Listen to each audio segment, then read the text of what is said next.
തിരുക്കരത്താ വഹിച്ചു എന്നെ തിരുഹിതം പോ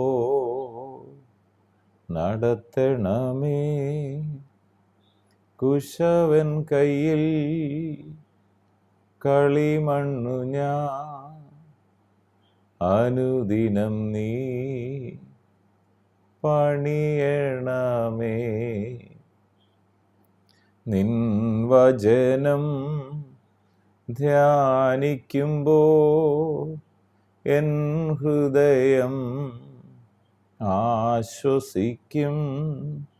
കൂരിരുളിൻ താഴ്വരയിൽ ദീപമതാ നിൻമൊഴികൾ തിരുക്കരത്താ വഹിച്ചു എന്നെ തിരുഹിതം പോ നടത്തണമേ. കുശവൻ കയ്യിൽ കളിമണ്ണു ഞാൻ, അനുദിനം നീ പണിയണമേ. അവൻ നമുക്കായി ജീവൻ നൽകി ഒരുക്കിയല്ലോ വലിയ രക്ഷ. ദൃഷ്ടികളാ കാണുന്നു ഞാൻ സ്വർഗകന ദേശമതിൽ. തിരുക്കരത്താ വഹിച്ചു എന്നെ തിരുഹിതം പോ നടത്തണമേ. കുശവൻ കയ്യിൽ കളിമണ്ണു ഞാൻ, അനുദിനം നീ പണിയണമേ. വീണ്ടും വരുന്ന യേശു ക്രിസ്തുവിൻ നാമത്തിലുള്ള സ്നേഹ വന്ദനങ്ങളെ എല്ലാ പ്രിയപ്പെട്ടവരെയും ഈ സമയത്ത് അറിയിക്കുന്നു. കൊലോസ്യർ അതിൻ്റെ 1 മുതൽ 4 വരെയുള്ള വാക്യങ്ങൾ. അപ്പോസ്തലനായ പൗലോസ് കൊലോസ്യർക്ക് എഴുതിയ ലേഖനം 3-ാം അധ്യായം 1 മുതൽ 4 വരെ. ആകയാൽ നിങ്ങൾ ക്രിസ്തുവിനോടുകൂടെ ഉയർത്തെഴുന്നേറ്റിരിക്കുന്നു എങ്കിൽ ക്രിസ്തു ദൈവത്തിൻ്റെ വലത്ത് ഭാഗത്തിരിക്കുന്നിടമായ ഉയരത്തിലുള്ളത് അന്വേഷിപ്പി.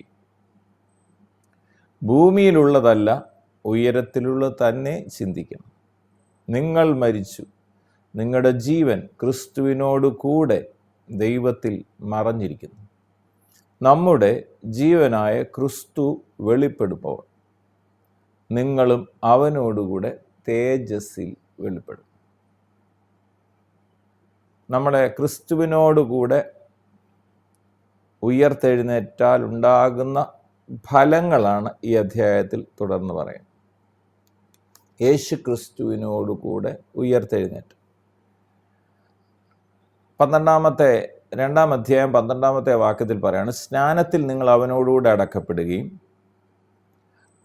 അവനെ മരിച്ചോരിടയിൽ നിന്ന് ഉയർത്തെഴുന്നേൽപ്പിച്ച ദൈവത്തിൻ്റെ വ്യാപാര ശക്തിയിലുള്ള വിശ്വാസത്താൽ അവനോടുകൂടെ നിങ്ങളെ ഉയർത്തെഴുന്നേൽപ്പിക്കുകയും ചെയ്തു. ഒരു ഉയർത്തെഴുന്നേൽപ്പ് നടന്നിരിക്കുകയാണ്. എന്നിട്ട് പറയണം, ആകയാൽ നിങ്ങൾ ക്രിസ്തുവിനോടുകൂടെ 3-ാം അധ്യായം 1-ാം വാക്യത്തിൽ പറയാണ്, ഉയർത്തെഴുന്നേറ്റിരിക്കുന്നുവെങ്കിൽ ക്രിസ്തു ദൈവത്തിൻ്റെ വലത്ത് ഭാഗത്തിരിക്കുന്നിടമായ ഉയരത്തിലുള്ളത് അന്വേഷിക്കണം. ഭൂമിയിലുള്ളതല്ല, ഉയരത്തിലുള്ളത് തന്നെ ചിന്തിക്കണം. നിങ്ങൾ മരിച്ചു, നിങ്ങളുടെ ജീവൻ ക്രിസ്തുവിനോടുകൂടെ ദൈവത്തിൽ ഇപ്പോൾ മറഞ്ഞിരിക്കുന്നു. എന്നിട്ട് പറയാണ്, നമ്മുടെ ജീവനായ ക്രിസ്തു വെളിപ്പെടുമ്പോൾ നിങ്ങളും അവനോടുകൂടെ തേജസ്സിൽ വെളിപ്പെടും. അങ്ങനെ ഉയർത്തെഴുന്നേറ്റ ഒരു വ്യക്തി ഭൂമിയിലുള്ളതല്ല, ഉയരത്തിലുള്ളത് തന്നെ ചിന്തിക്കുന്ന ഒരു വ്യക്തി, ദൈവത്തിൻ്റെ വലത്ത് ഭാഗത്തിരിക്കുന്നിടമായ ഉയരത്തിലുള്ളത് അന്വേഷിക്കുന്നൊരു വ്യക്തി എന്ന് പറഞ്ഞാൽ പരിശുദ്ധാത്മാവിനാൽ നിയന്ത്രിക്കപ്പെട്ട് ജീവിക്കുന്നൊരു വ്യക്തി.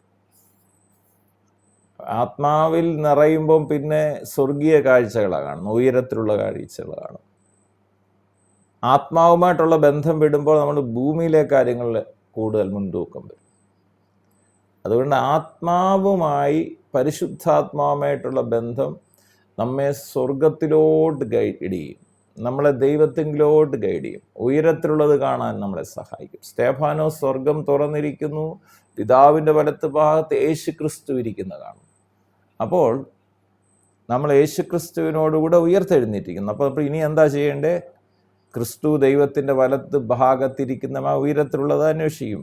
ഭൂമിയിലുള്ളതല്ല ഇനി അന്വേഷിക്കേണ്ടത്. പറയാണ്, ഉയരത്തിലുള്ളത് തന്നെ ചിന്തിപ്പിൻ. കാര്യം നിങ്ങൾ മരിച്ചു, നിങ്ങളുടെ ജീവൻ ക്രിസ്തുവിനോടുകൂടെ ദൈവത്തിൽ മറച്ചു വെച്ചിരിക്കുകയാണ്. എന്നിട്ട് നമ്മുടെ ജീവനായ ക്രിസ്തു വെളിപ്പെടുമ്പോൾ നിങ്ങളും അവനോട് തേജസ് വെളിപ്പെടും. ജീവനോട് ക്രിസ്തുവിന് നമ്മുടെ ജീവൻ അവിടെ മറച്ചു വെച്ചേക്കും. അപ്പോൾ ഇനി പേടിക്കേണ്ട കാര്യമുണ്ടോ? ഒരു കൂടോത്രം നിങ്ങളെ യേശുവോ, ഒരു ശാപം നിങ്ങളെ യേശുവോ? ഇല്ല. ധൈര്യത്തോടെ ഇരിക്കണം. ക്രിസ്തുവിൽ, ദൈവത്തിൽ നമ്മുടെ ജീവൻ മറച്ചു വെച്ചിരിക്കുക. എന്തിനാണ് അങ്ങനെ മറച്ചു വെച്ചിരിക്കുന്നത്? നമ്മുടെ ജീവനായ ക്രിസ്തു വെളിപ്പെടുമ്പോൾ നാമും അവനോടുകൂടെ തേജസ്സിൽ വെളിപ്പെടേണ്ടതിന് വെളിപ്പെടേണ്ടതിന് വച്ചിരിക്കുകയാണ്. അതുകൊണ്ട് ആകയാൽ ദുർനടപ്പ് പറയണം, അശുദ്ധി, അതിരാഗം, ദുർമോഹം, വിഗ്രഹാരാധന, ഇങ്ങനെ ഭൂമിയിലുള്ള നിങ്ങളുടെ അവയവങ്ങളെ മരിപ്പിക്കണം. ഭൂമിയിലുള്ള അവയവങ്ങൾ ഇനി എന്ത് ചെയ്യണം? മരിപ്പിക്കണം. കാരണം ഈ വക നിമിത്തം ദൈവകോപം അനുസരണം കെട്ടവരുടെ മേൽ വരുന്നു. അവയിൽ ജീവിച്ചിരുന്ന കാലം മുമ്പേയിൽ അവയിൽ നടന്നു പോകുന്നു. ഇപ്പോഴോ നിങ്ങൾ കോപം, ക്രോധം, ഈർഷ്യ, വായിൽ നിന്ന് വരുന്ന ദൂഷണം, ദുർഭാഷണം ഇവയൊക്കെയും വിട്ടുകളയണം. എന്നിട്ട് പറയാം, അന്യോന്യം ഫോഷ്ക്ക് പറയരുത്. നിങ്ങൾ പഴയ മനുഷ്യനെ അവൻ്റെ പ്രവർത്തികളോടുകൂടെ ഉരിഞ്ഞ് കളഞ്ഞ് തന്നെ സൃഷ്ടിച്ചവൻ്റെ പ്രതിമപ്രകാരം പരിജ്ഞാനത്തിനായി പുതുക്കം പ്രാപിച്ച പുതിയ മനുഷ്യനെ ധരിച്ചു. നമ്മളിപ്പം പുതിയ മനുഷ്യനെ ധരിച്ചിരിക്കുന്നു. അതിൽ യവനനെന്നില്ല, പരിച്ഛേദന, അഗ്രചരമമില്ല, ബ്രഹ്മൻ, ശകരൻ, ദാസൻ, സ്വതന്ത്രനൊന്നുമില്ല, ക്രിസ്തു അത്രേ എല്ലാവരിലും എല്ലാമാകും. എന്നിട്ട് പറയാം, അതുകൊണ്ട് ദൈവത്തിൻ്റെ പുത്രന്മാരും വിശുദ്ധന്മാരും പ്രിയരുമായി മനസ്സലിവ്, ദയ, താഴ്മ, സൗമ്യത, ദീർഘക്ഷമ എന്നിവ ധരിച്ചുകൊണ്ട് അന്യോന്യം പൊറുക്കുകയും ഒരുവനോടൊരുവന് വഴക്കുണ്ടായാൽ തമ്മിൽ ക്ഷമിക്കുകയും ചെയ്യുവിൻ. കർത്താവ് നിങ്ങളോട് ക്ഷമിച്ചതുപോലെ നിങ്ങളും ചെയ്യുവിൻ. കർത്താവ് എങ്ങനെയാണോ ചെയ്തത് അതുപോലെ ക്ഷമിക്കണം. അതാ ക്രിസ്തുവിനോട് ഉയർത്തെഴുന്നേറ്റ വ്യക്തികളിൽ ഉണ്ടാകുന്ന ബലമാണ് മനസ്സലിവ്, ദയ, താഴ്മ, സൗമ്യത, ദീർഘക്ഷമ എന്നിവ ധരിച്ചുകൊണ്ട് അന്യോന്യം പൊറുക്കുകയും ഒരുവനോടൊരുവന് വഴക്കുണ്ടായാൽ തമ്മിൽ ക്ഷമിക്കുകയും ചെയ്യണം. എന്നിട്ട് പറയാം, കർത്താവ് നിങ്ങളോട് ക്ഷമിച്ചതുപോലെ നിങ്ങളും ചെയ്യുവീൻ. എല്ലാറ്റിനും മീതെ സമ്പൂർണതയുടെ ബന്ധമായ സ്നേഹം ധരിപ്പീൻ. എന്നിട്ട് പറയാം, ക്രിസ്തുവിൻ്റെ സമാധാനം നിങ്ങളുടെ ഹൃദയങ്ങളിൽ വാഴട്ടെ. അതിനായിട്ടാണല്ലോ നമ്മൾ ഏക ശരീരമായി വിളിച്ചിരിക്കുന്നത്. നന്ദിയുള്ളവരായും ഇരിപ്പീൻ.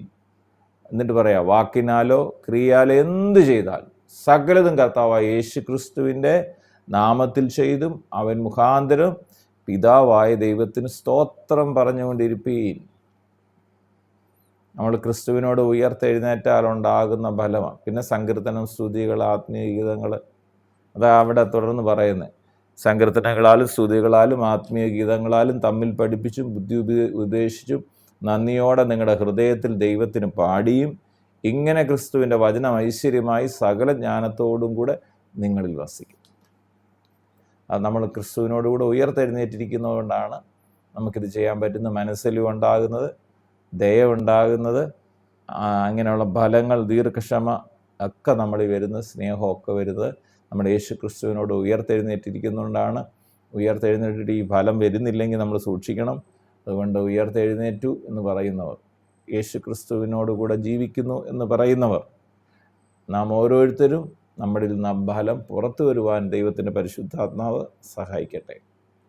പിതാവെ, പ്രാർത്ഥിക്കുന്നു, യേശു ക്രിസ്തുവിൻ നാമത്തിൽ വചനം കേൾക്കുന്ന ഓരോ പ്രിയപ്പെട്ടവർക്കായും പ്രാർത്ഥിക്കുന്നു. കർത്താവെ, യേശു ക്രിസ്തുവിനെ വിശ്വസിച്ച് യേശു ക്രിസ്തുവിനോടുകൂടെ ഉയർത്തെഴുന്നേറ്റ് ജീവിക്കുന്ന ഈ പ്രിയപ്പെട്ടവരിൽ കർത്താവെ ഫലങ്ങൾ ഉണ്ടായി വരട്ടെ, ഞങ്ങളിലത് ഉണ്ടായി വരട്ടെ. ദീർഘക്ഷമ ഉണ്ടാകട്ടെ, മനസ്സലിവ്, താഴ്മ, സൗമ്യത, സ്നേഹം, വഴക്കുണ്ടായ ക്ഷമിക്കാനുള്ള ആ ഒരു കൃപ ഞങ്ങളിലുണ്ടാകട്ടെ. കർത്താവെ, പരസ്പരം ക്ഷമിക്കാനും സഹിക്കാനും സ്നേഹിക്കാനും ദൈവത്തിൻ്റെ പരിശുദ്ധാത്മാവ് ഞങ്ങളെല്ലാവരെയും സഹായിക്കണം എന്ന് പ്രാർത്ഥിക്കുന്നു. എന്നെ കേൾക്കുന്ന രോഗികൾ ഇപ്പോൾ തന്നെ യേശു ക്രിസ്തുവിൻ അടിപ്പിണരുകളാൽ സൗഖ്യം പ്രാപിക്കട്ടെ. ഹൃദയഭാരങ്ങൾ മാറിപ്പോകട്ടെ. ആകുല ചിന്തകൾ മാറട്ടെ. ഭയങ്ങൾ മാറട്ടെ. കർത്താവായ യേശു ക്രിസ്തുവിൻ്റെ മഹത്വം ഓരോ വ്യക്തി ജീവിതങ്ങളും വ്യാപരിക്കട്ടെ. പ്രാർത്ഥിച്ച് അനുഗ്രഹിക്കുന്നു. സകല മഹത്വം അർക്കപ്പെട്ട കുഞ്ഞാടിന് യേശുവിൻ പൊന്നുനാമത്തിൽ പിതാവേ, ആമേൻ. അവൻ നമുക്കായി ജീവൻ നൽകി ഒരുക്കിയല്ലോ വലിയ രക്ഷ. ദൃഷ്ടികളാൽ കാണുന്നു ഞാൻ സ്വർഗകാനാൻ ദേശമതിൽ.